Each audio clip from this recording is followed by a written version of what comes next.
Whenever we buy food from a supermarket, they actually spelt it wrong. It's stupid market. Food inside that building isn't real and it's not there. It's dead. It's not actually going to provide us as a living body that is very smart. Like we can put a lot of junk in it. We're surrounded by toxins and everything, and it usually fights it off, but not for everybody.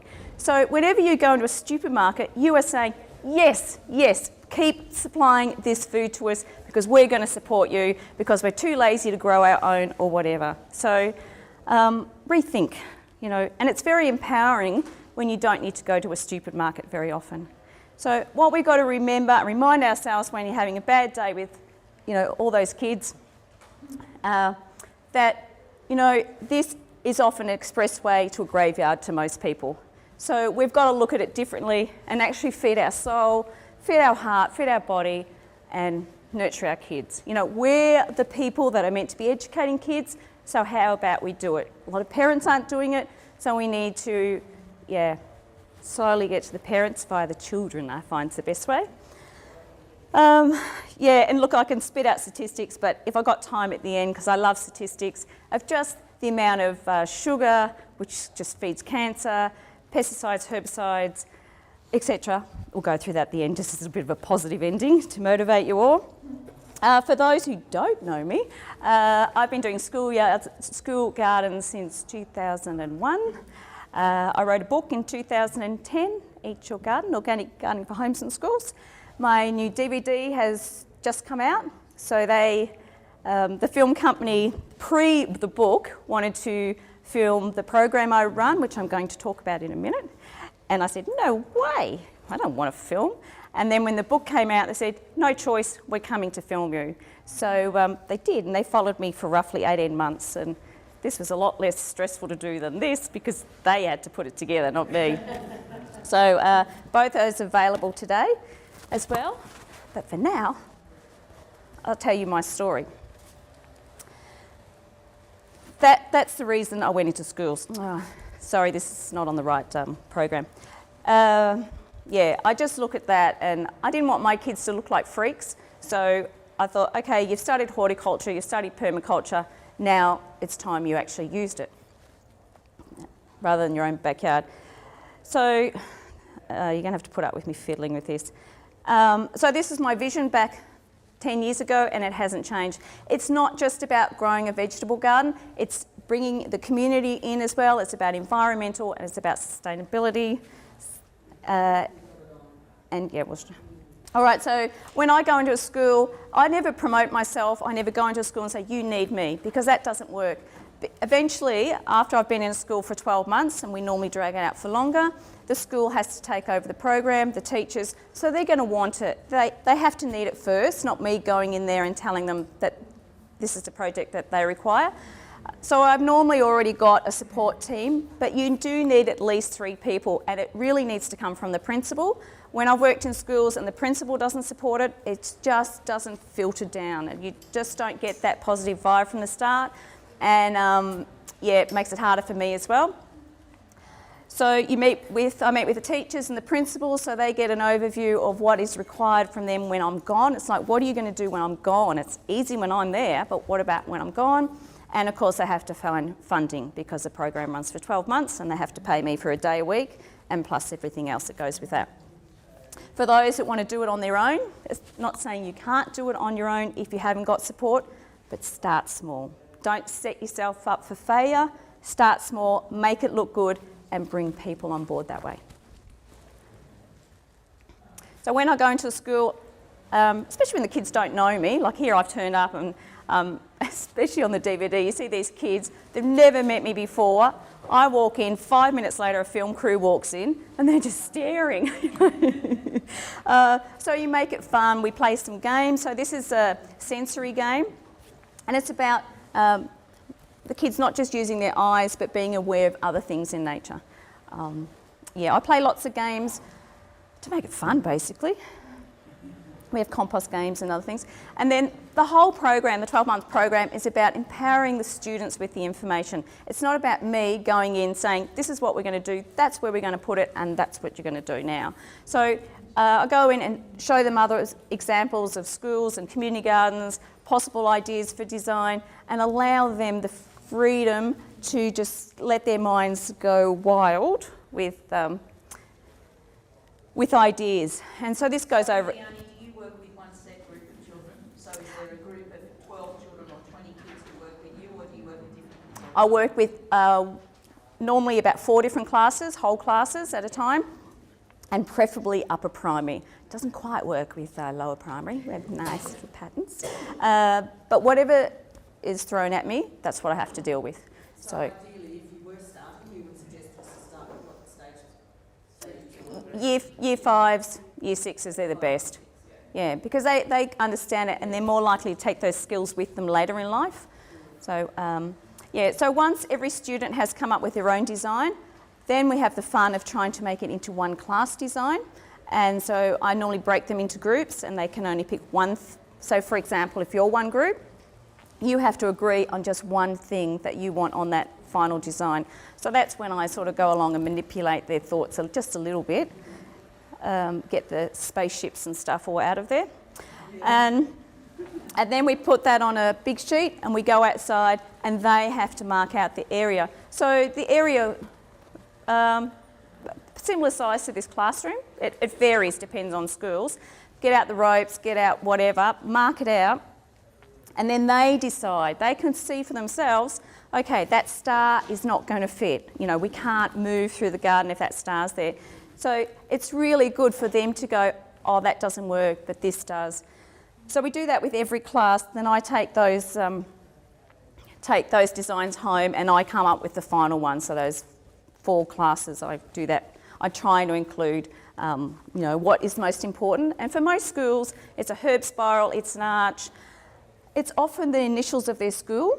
They're really quite proud of their school. So, for example, now the people that did the DVD did this graphic that doesn't look like this when we do it. So this is Our Lady of the Rosary. I'm still at this school. I've been there over 4 years now and I'm just part of their furniture. So that's okay. So it's an O and an L and an R. The archway, which is the opening to our classroom. A love heart, because one of the teachers had died, so that was important for the kids. This actually should join up. So that's actually the waves to represent the beach. That was just basically what we could fit in that space. And then we ended up putting fruit trees down here, because it was so windy. The beach is just here.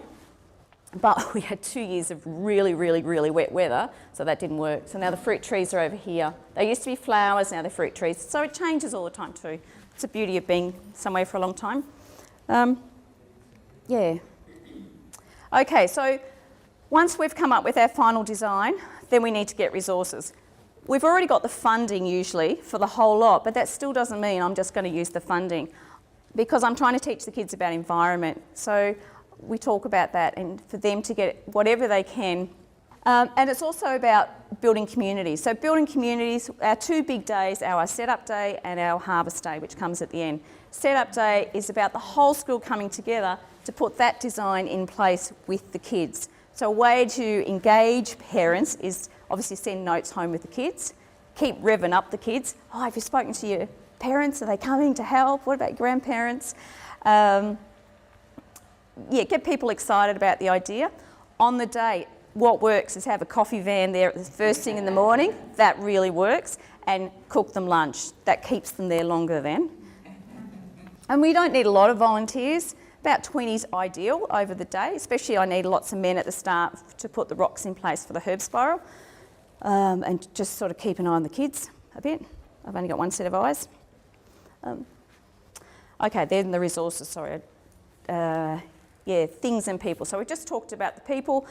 Different places I get resources is restaurants. I get absolute boxes, polystyrene boxes of preparation scraps from just one restaurant. I could go to as many restaurants as I like.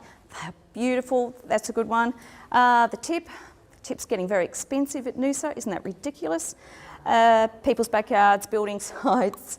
They love me telling those things in Noosa. Local businesses, coffee shops. It's amazing what you can pick up. And this is what a setup day looks like. So I come in early, I mark it all up on the ground. And then it's all no-dig gardens, and these are the different things that are going on.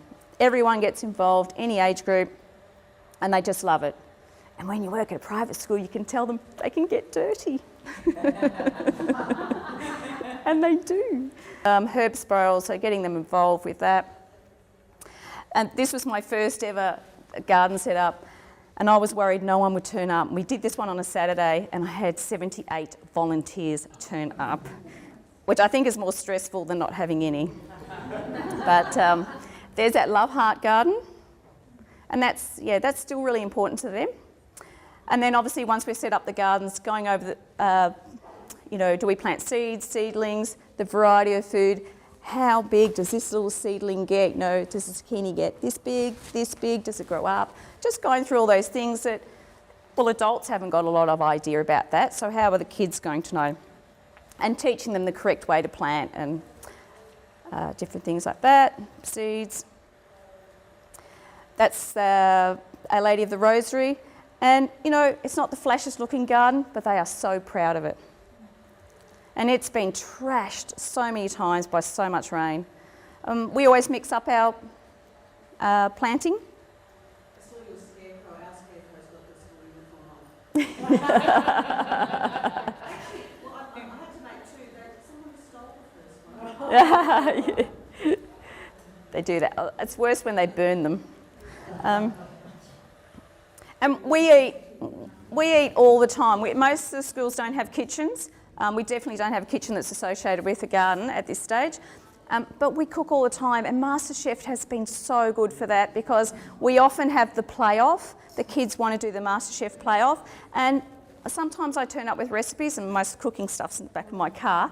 But you just let them go, and they have bizarre combinations like fennel with chocolate mint with, kale and da-da-da, but, and they'll discuss it. They'll all taste each one with their plates, and they're really complementary to each other, and they'll give it a go. They're fantastic.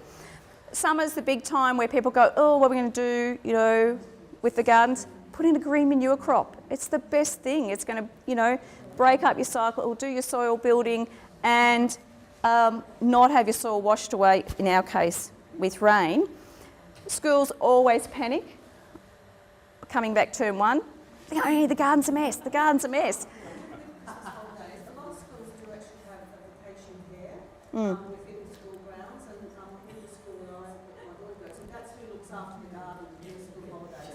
They kind of, they roster them on to go and clear the water or do the weeds. Yeah, yeah. So it doesn't necessarily have to be a big problem on the holidays. No, but often it's hot too, and no one really wants to be in the garden. It's just an option of when, a good way to do your soil building program, and also when they come back, first, second week of term one, all the students can come out in the garden, they can all come out with their scissors, and they've all got a job like that, and it's just a fantastic way to start term two, and they're hot, I don't know who they are, they're all a bit wild, and it's great, and then you leave it for a couple of weeks, and they're shots I brag about, they're my nodules, so that's a good green manure crop. This is summertime crop appropriate to our area. So this is the mug beans, and it's been inoculated with a mung cowpea, and we put millet in as well. But if you haven't got money, or if you want to bulk it up a bit more, I put a wild birdseed mix in. So that's not going to give you the nitrogen, but it's going to give you the bulk. So this is another school which had a major problem with scrub turkeys. So we had to put this massive structure over it. The disadvantage of that is you're blocking out your birds. So you solve one problem, but you've caused another one. Get a lot more pests in there. But we would have had nothing if we didn't do that. And putting nets on every day just doesn't work. That school always gets vandalised, so they're always ripping the nets. It's the only school I have the problem. So setting up, having a variety of foods, and putting in foods that the kids aren't used to. Put in your bitter foods, your foods for health. In my book, I've worked with Isabel Shippard, she's very well known on the Sunshine Coast, but should be known Australian-wide for her fabulous books on herbs for Life, I think it's called. And she worked with me to do the list of the 10 most important herbs that students should have, which aren't your normal herbs for their brain and... What's that? Eden seeds, if you Google Eden seeds, you'll find them. Oh, okay. Eden seeds, yeah. Eden seeds. Thank you. And I also sell all these seeds are organic. And so what? Their seeds are organic. Yes, yes. Thank you. And it should always be putting in organic seeds, but we sort of spoke about that last time.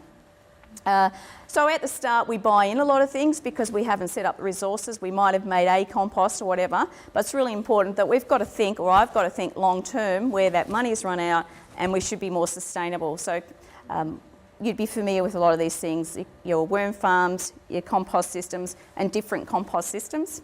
What's the one on the right? Is that the worm bin? The blue one?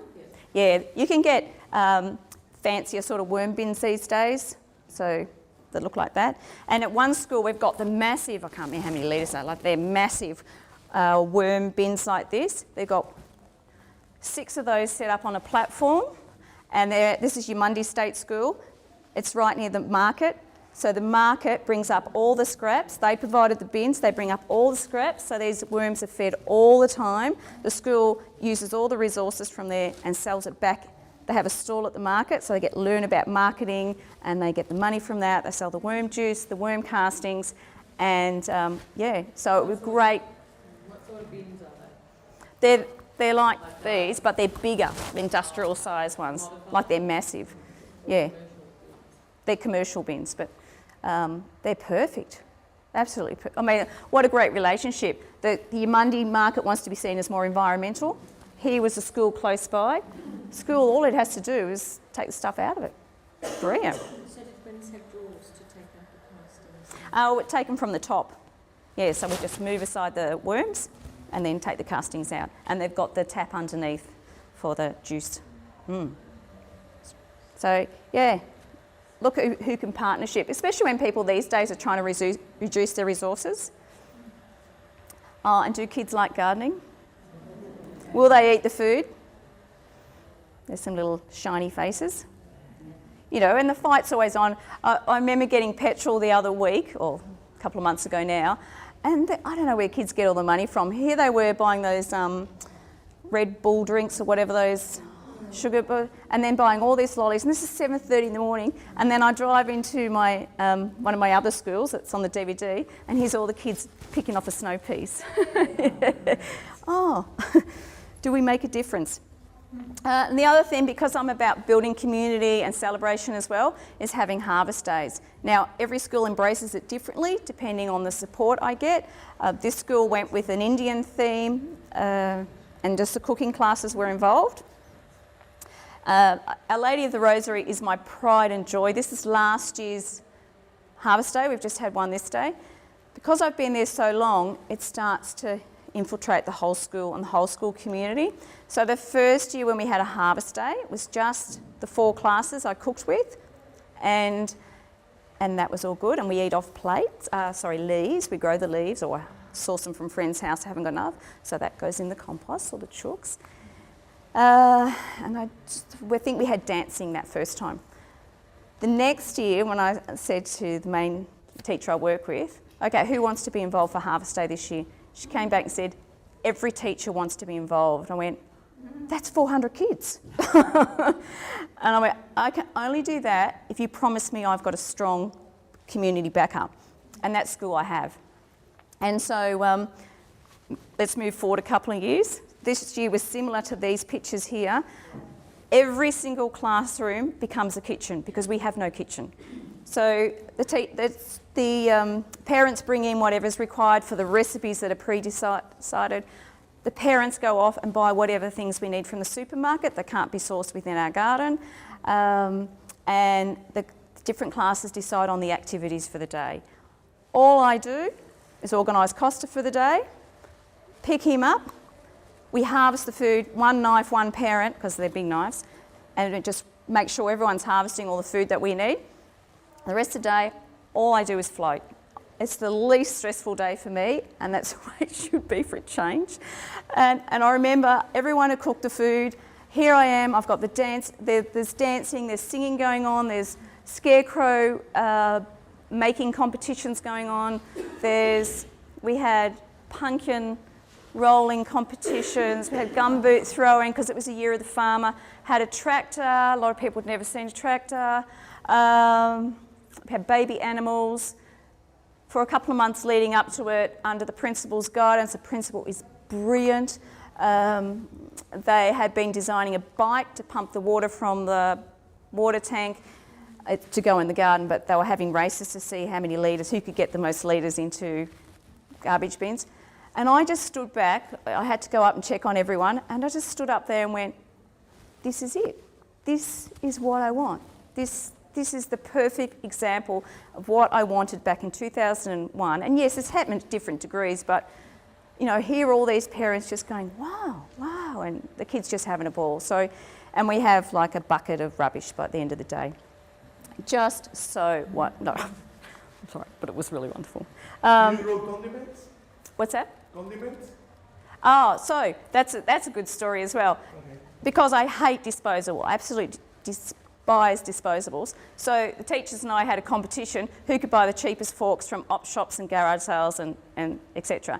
So I was going to make a newspaper article saying Sunshine Coast all forked out, but because we have to have 400 forks or 450 forks, and that box just stays at my house, or some stays at schools. We've got plates, cups, forks, knives, stuff that we just use every year and paid on average 5 cents for every fork and every plate. The plates we needed for serving, plus restaurants gave me stuff.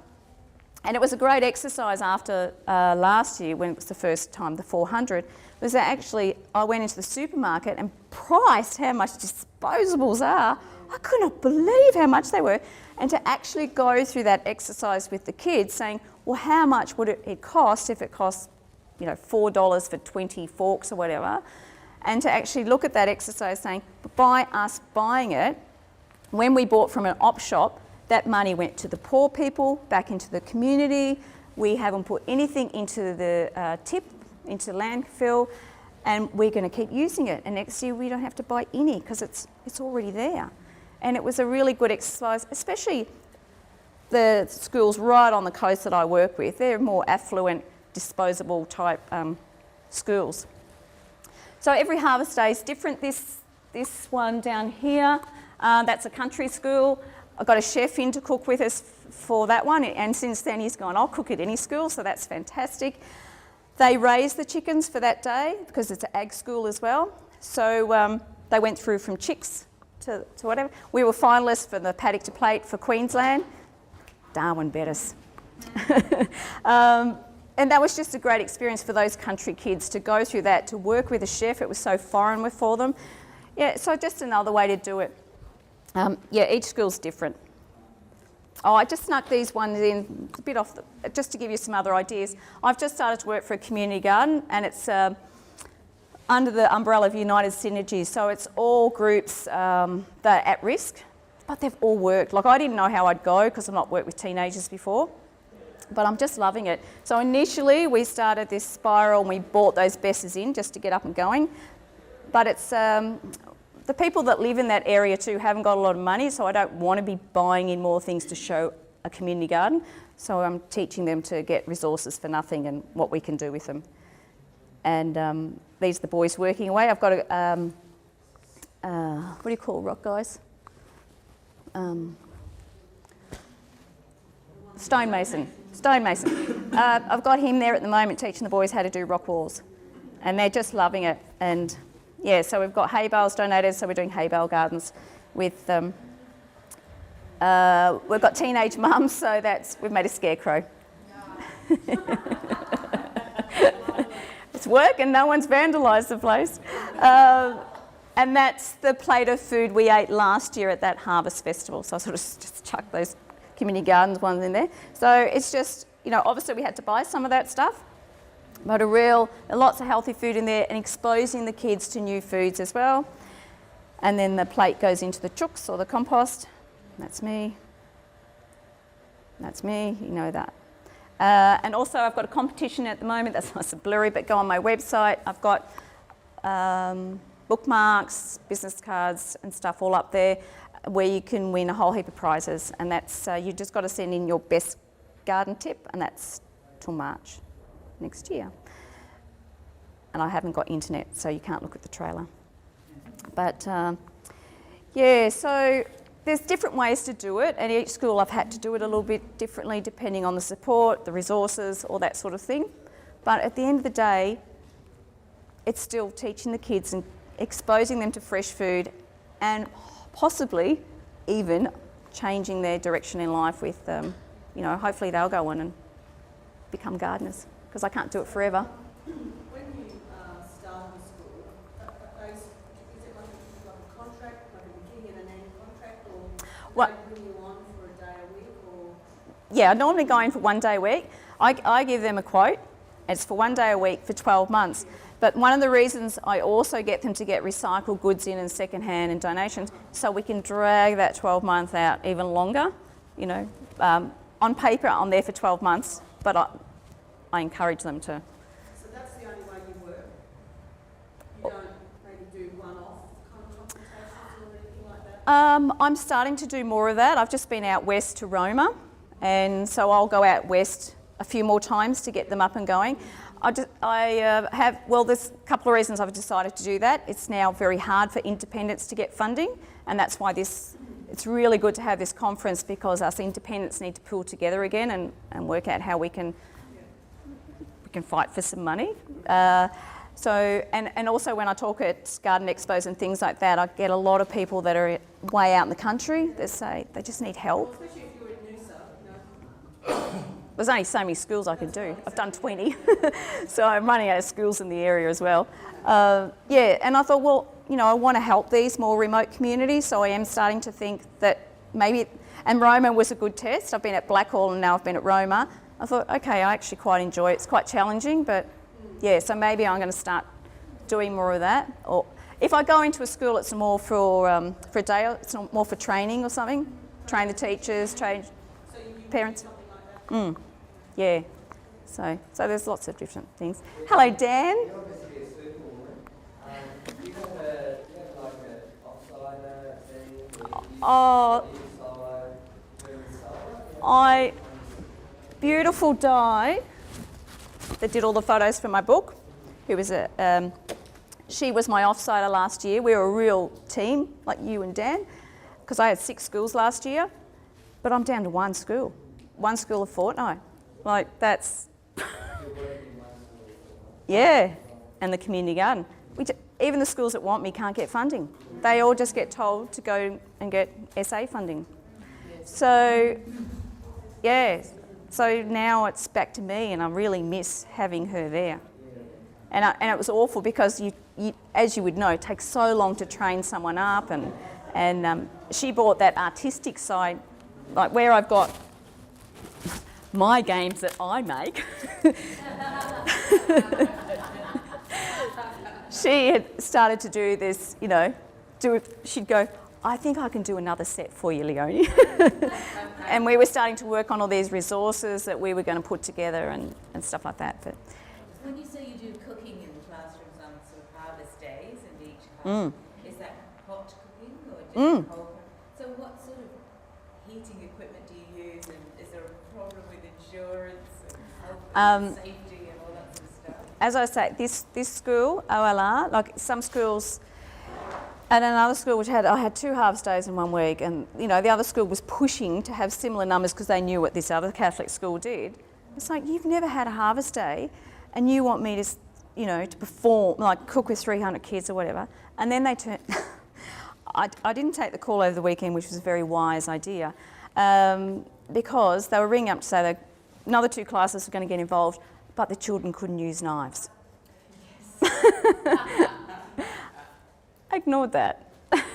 How are we going to cook without the children using knives? So anyway, no one lost their fingers, and they all ate. But so that school was every school's different. OLR, brilliant principal. We're allowed to cuddle the kids, you know, wild things like that. They're allowed to do cartwheels, throw balls.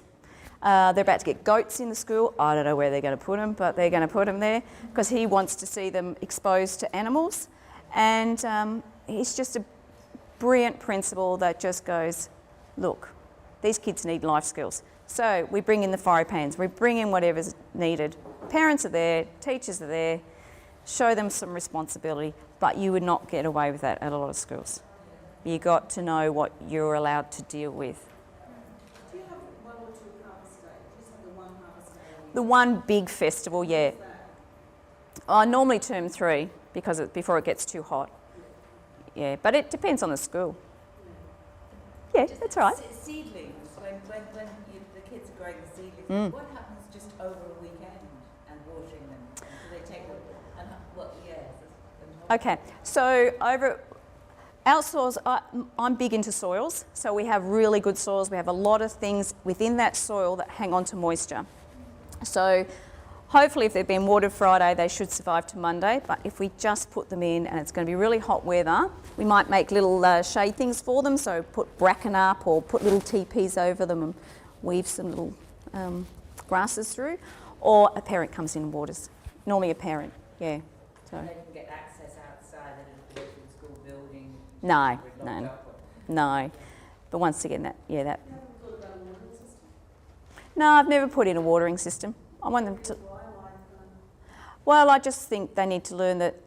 Well, for a start, because we've got good soils, they don't need to be watered all the time, and it's actually quite good therapy to get the kids out there and water, and realise that you don't water like this, that you actually have to stand there and count, and bigger plants need longer, and this is a moisture meter and stuff like that.